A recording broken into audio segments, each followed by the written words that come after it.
Good evening and welcome to Garfield Heights City School District Special Board Meeting Work Session. Today is Monday, June 14th, 2021. I would like to call tonight's meeting to order. Can I have roll call, please, Mr. Sluka? Yes, Ms. King, Here. Ms. Morrison, Here. Mr. Juby, Ms. Thomas, Mrs. Daniels. Present. May I have a motion to adopt tonight's agenda? So moved. Second. Mr. Sluka, that was moved by Ms. King and second by Ms. Morrison. Can we have roll call, please? Ms. King, Yes. Ms. Morrison, Yes. Mrs. Daniels. Yes. The first item on our work session this evening, we have the honor and pleasure as the Garfield Heights City Schools Board of Education to acknowledge one of our graduating seniors here this evening. Nicole Stiles, if you can join me. up front.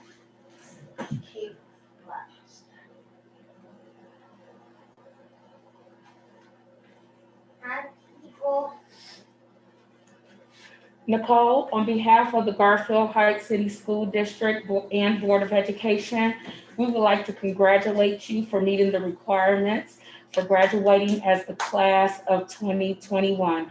Congratulations, Nicole.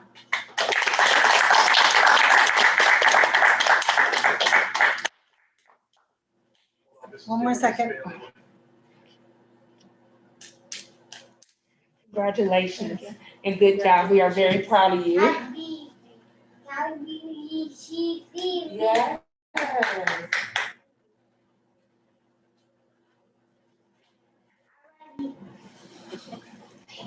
Will any of our other board members or administration like to offer any congratulatory statements to our scholar this evening? Nicole, congratulations. Congratulations, Nicole.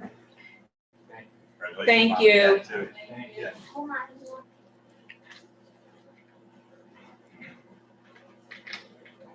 Bye. Goodbye. See you next time. It was a pleasure for us to be able to make those accommodations for our student this evening.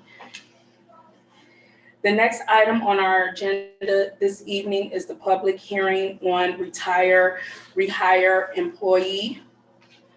If you can share, Mr. Patton, the purpose of this hearing, and I'm sure we don't have any comments or anything relative to this.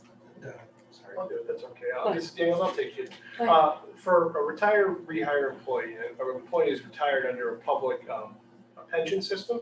For the Board of Education to rehire that employee, there must be a mandatory public hearing. And then the board is able to move forward with the employment of the individual. In this case, the employee is Kathy Hannis, who is our fiscal budget supervisor. And Mr. Sluka, do you want to add a little bit of background? Sure. Yes, and I put that in there. And she's been with the district 14 years, and she needed to retire with the SERS system. The window would have closed on her if she didn't retire and get the full benefits from the retirement system. They had this new law enacted, and there was a window for specific employees. So she needed to retire to reap the full benefit, but she wasn't ready to stop working, and she wanted to come back and continue to support the school district, of which she's put her whole heart and soul in for the last 14 years. So it's a good thing.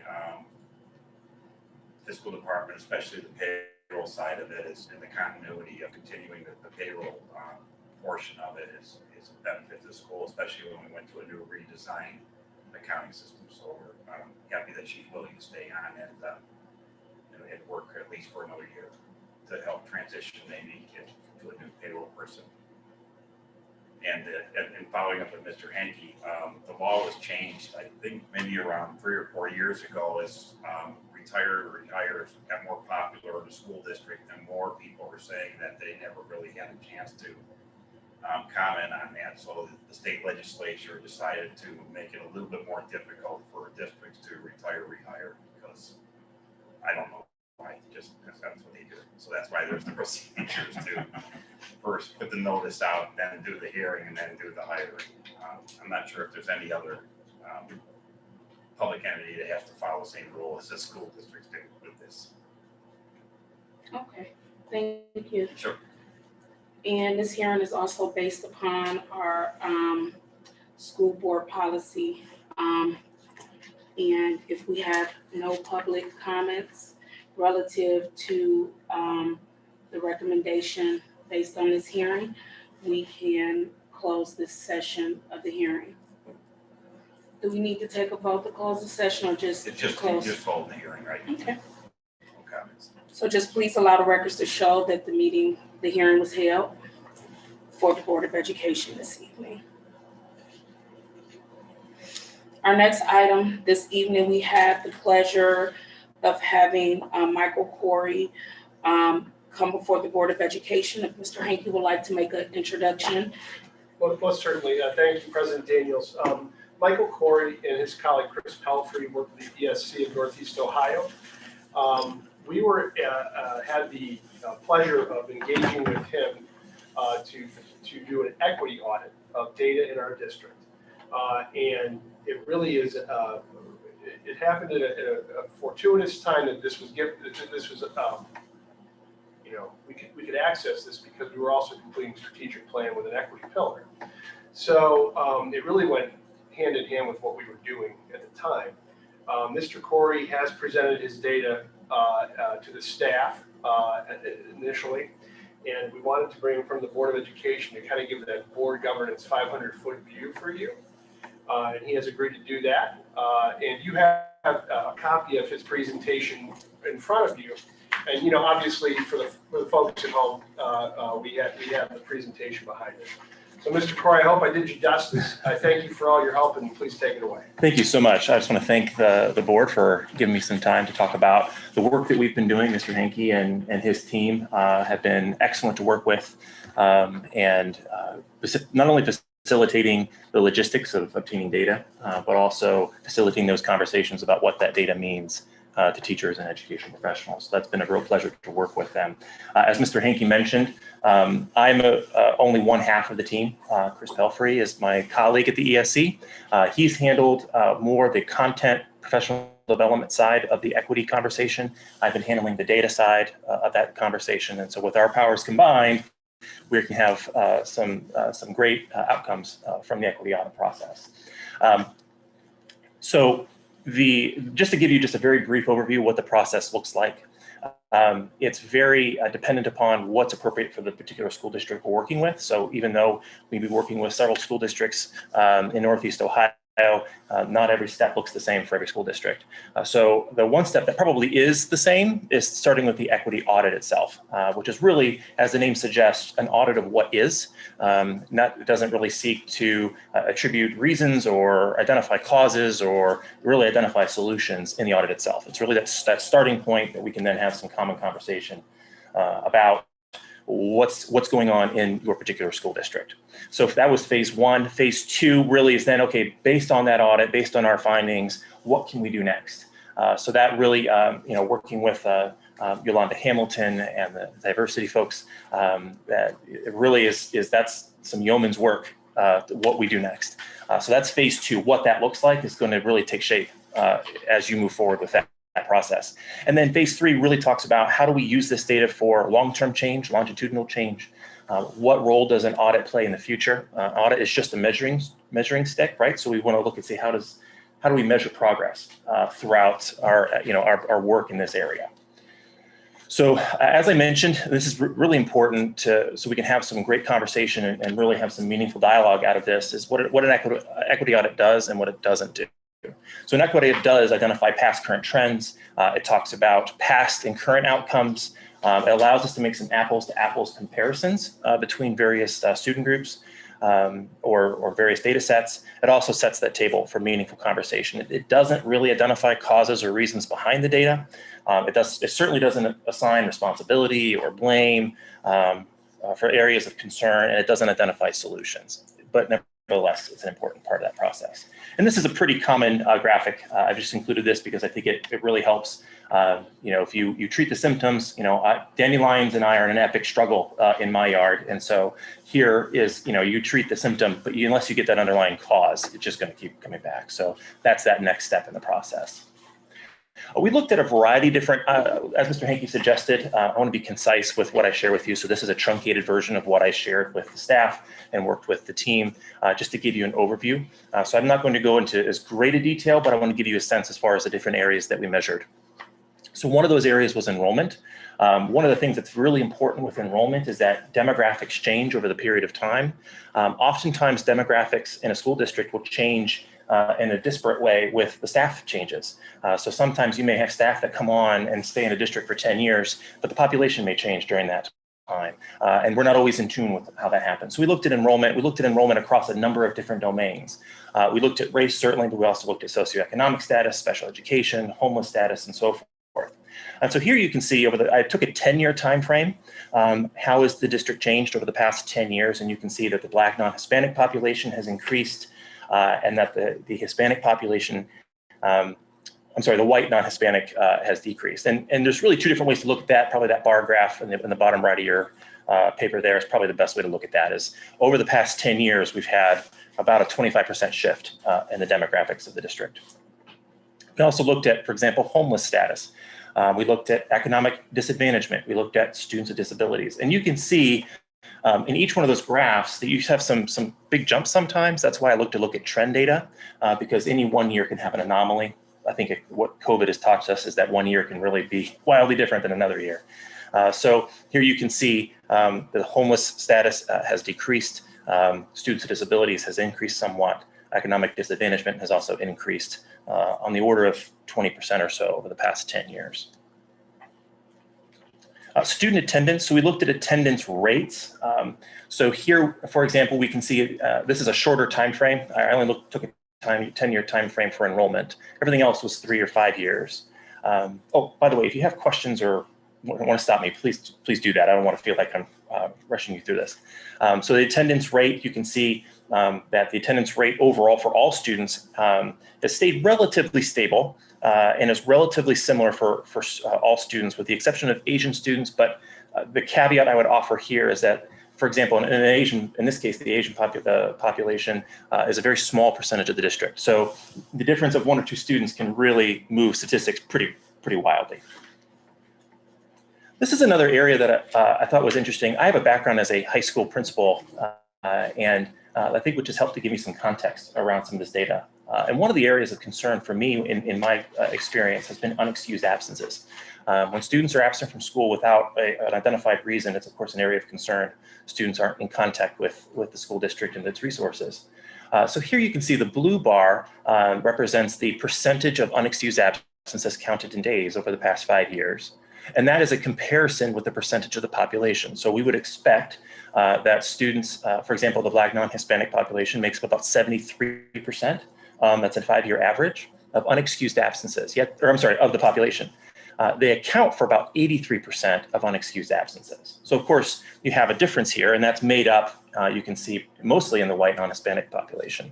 It's important to note that there's always variance within any data set. So it would probably be unrealistic to assume the numbers would be exactly equal, but we would strive to keep those bars as similar as we possibly can.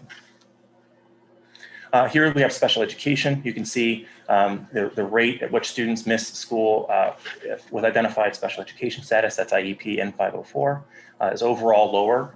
That's an area of particular concern for special ed students because this is schools where they receive their services. So making up for a day out of school for a special ed student is not necessarily the same challenge for a student who doesn't have special needs. Unexcused absences, this is actually very similar. These numbers are very close to each other with respect to unexcused absences. Economic disadvantagement.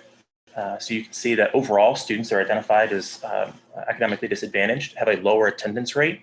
Interestingly enough, in the 1920 school year, there is an inversion of those two. That was also the year that the pandemic set in. So with school closures and counting attendance differently, so that's certainly an anomalous year.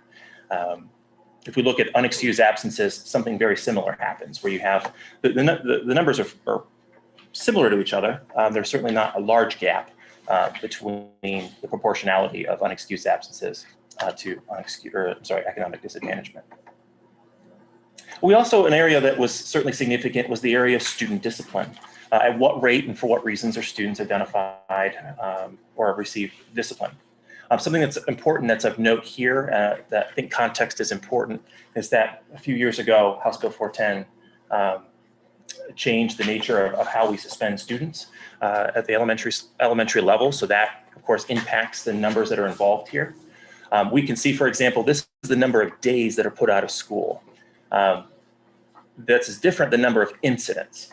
So we're looking at just the number of days put out of school, and that the Black non-Hispanic population accounts for 90% of the days out of school, but about 73% of the population. And that difference is made up for most notably in the white non-Hispanic population.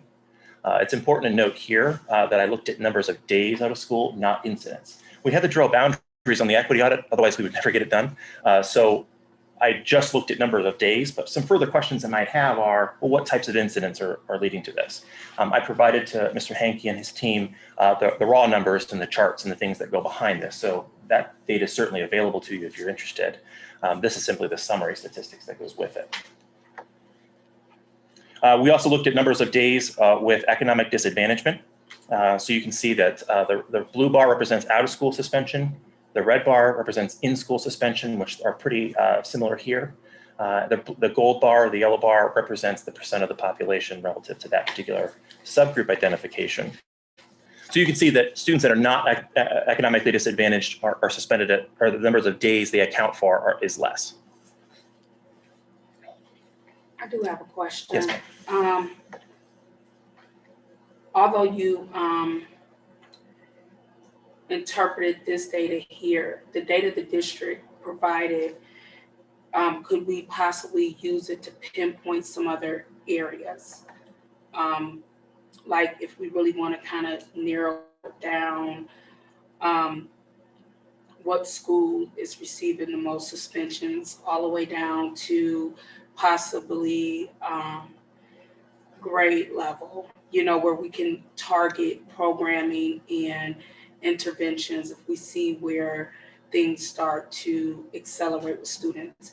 Will we be able to, even though you guys did not identify that, but as a district, will we be able to pull that type of data from what we gathered to see those trends? Yes, and you certainly can gather that, but you might reveal some really interesting findings there, especially for example, if you have multiple elementary schools.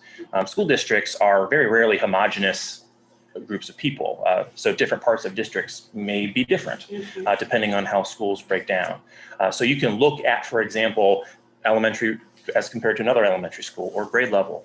One thing I think it's important to keep, I guess, in the back of your mind is the validity of the data, that what the results you're going to get from that data. So the smaller your sample size, the more variance you're going to have in that data set. And that's why data has to be a part of the conversation, from my perspective, a necessary part of that conversation, but not the entire conversation. But you're absolutely right. And there's certainly other questions, like, for example, like you mentioned, what types of incidents are we having? Or maybe from a special ed perspective, how are students identified as special education? And in what areas are they identified as special education? And how does that line up across? So there's, if you're a data guy, you get, your mind's just, awash with these different types of directions you can go. But certainly you can really get to some very pointed conclusions if that's something you're interested in doing. Does that answer your question? Yes, okay. Thank you. Okay, so this is also a comparison of gender. So male and female are the only two genders that are reported to ODE, which is the reason that those are the two genders that are listed here in the presentation. And this is the blue bar represents out of school, red bar is in school suspension, and you can see males account for about 2/3 of all suspensions, both in school and out of school. The caveat I would offer with in school is that in school can oftentimes vary from school to school, how that's implemented and what, those decisions. So that's couched with a caveat next to it, but out of school is typically more consistent. Yes. Question. Do we know our ratio of male to female? Is it even, or do we have more males and so they're accounting for more of the incidents? It's roughly 50-50, Okay. and I don't have the exact number in front of me. Overall, Northeast Ohio has a tendency to trend male by about 0.25%, but still it's roughly Is it- 50-50. Okay, Mhm. so this is a larger number of males that are being suspended if we're looking at. And well, this is the number of days. So Correct. the next question I would have, the next logical question I would have is what incidents would lead to this? Got So we may see that they have, it's possible they have the same number of incidents, but the incidents that males are suspended for versus females may be different, which carry different consequences with them. So that would certainly be a further point of question. Sure. Thank you. So here we have special education. These numbers are closer to each other. However, the other thing that I think is important to keep in mind with special education is that when a student who is special ed, as I mentioned before, when that student misses school, usually there's a steeper or a more difficult time making up for that work because they're absent from their services. Student identification. So this is how students are identified for special education. Again, that is both IEP and 504. That males make up about 70% of all students identified for special education. As far as the racial and ethnicity breakdown, these numbers are very, very similar to each other, which is something you would expect to see. A lot of what we're seeing in the data that I'm showing you, a lot of these trends are very common throughout all the school districts that I've worked with throughout Northeast Ohio and in line with national trends. This one, I think it's important to note that these numbers are much more equitable than other data sets that I've seen. So that's good with respect to race and ethnicity. This is the rate at which students are placed outside of the school district. Again, this is couched with what the district's policy is and past practice of having outside entities service the school district for special education services. So of students that are identified as special ed, 80% of those placed outside the district are male. And I don't have the N size in front of me, and I apologize for that. So the N size number of students we're talking about would be a significant piece of that puzzle. Of students placed outside the district, 90% of them are Black, non-Hispanic. And that gap is made up for, of course, with less Hispanic and white students being placed outside the district. This is the gifted identification. So of students that are identified as gifted, about 60% of them are male and 40% are female. The Asian population, which again is very small, so there's an asterisk next to this, it's a very small N size. About 8% of gifted students are Asian, and they make up about 0.5% of the school district over the course of 3 years.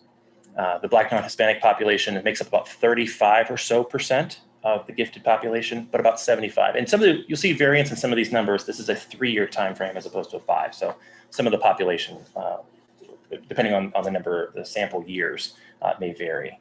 And looking at the white population, you can see about half of all students that are gifted are white, but they make up about 14% of the population. And students that are low socioeconomic status that qualify for free and reduced lunch, they make up about 45% of the gifted population, but make up about nearly 69% of the overall population over 3 years. I think this is probably an appropriate place to mention that the ODE does track through the special education profile. There's a measure called risk ratio, which talks about the risk at which certain populations, subpopulations, will qualify or identify as special ed or discipline or a number of different subcategories. And the threshold that ODE uses as a result of IDEA, the threshold is 3.5, which means that a student, in order for the district to be flagged for what's called a risk ratio, a student in a particular subgroup, for example, Black non-Hispanic, would be 3.5 times more likely, which is a pretty large gap. So these numbers that you're looking in front of you are well below the thresholds that are set by ODE. Nevertheless, this can still be an important exercise to look at this data to see, issues or areas of concern well before it might reach that level with respect to special education. Student achievement, this is one graph. I provided, oh golly, probably 20, 30, 35 graphs. I only included one, but this is the distribution of student achievement levels on the Ohio State tests. What you see on the state report card is just who is proficient, right? So it's binary, either you're proficient or you're not. What you don't see are the percentages of how students are dispersed throughout the 5 different achievement categories. So how many students are advanced or accelerated or proficient, limited or basic.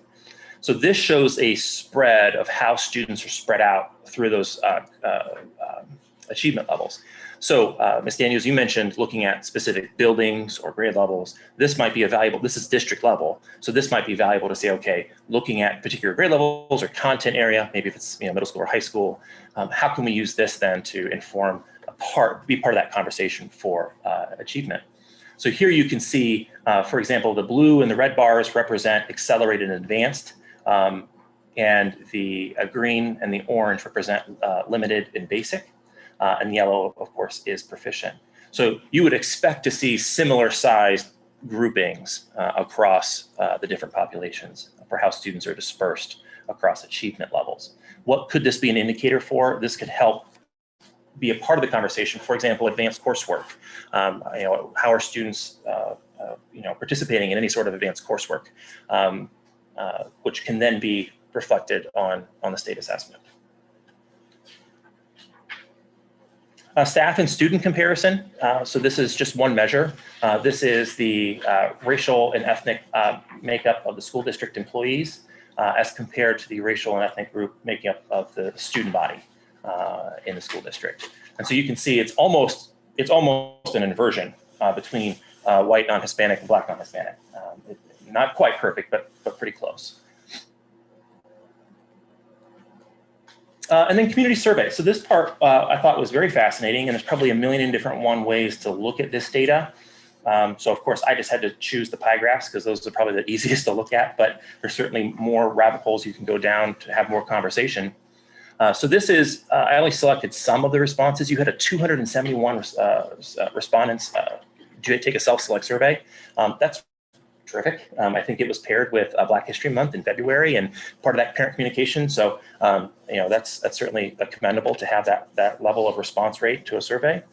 So this talks about just household size. So you can see that, the plurality of household sizes are 3, 4, and 5. I kind of taper off towards the larger household sizes. As the student body would reflect, you have a pretty similar makeup of the person taking the survey as far as racial or ethnic background. Household income. So some further questions I might have are how do some of these outcomes vary dependent upon household income? So for example, in the next question, I know how well my child is doing academically in school. Is that answer different depending on income level or racial background or household size or any other different way to look at that question? But overall, the response were very positive as far as, oh no, it came unplugged. I'm sorry. That's okay.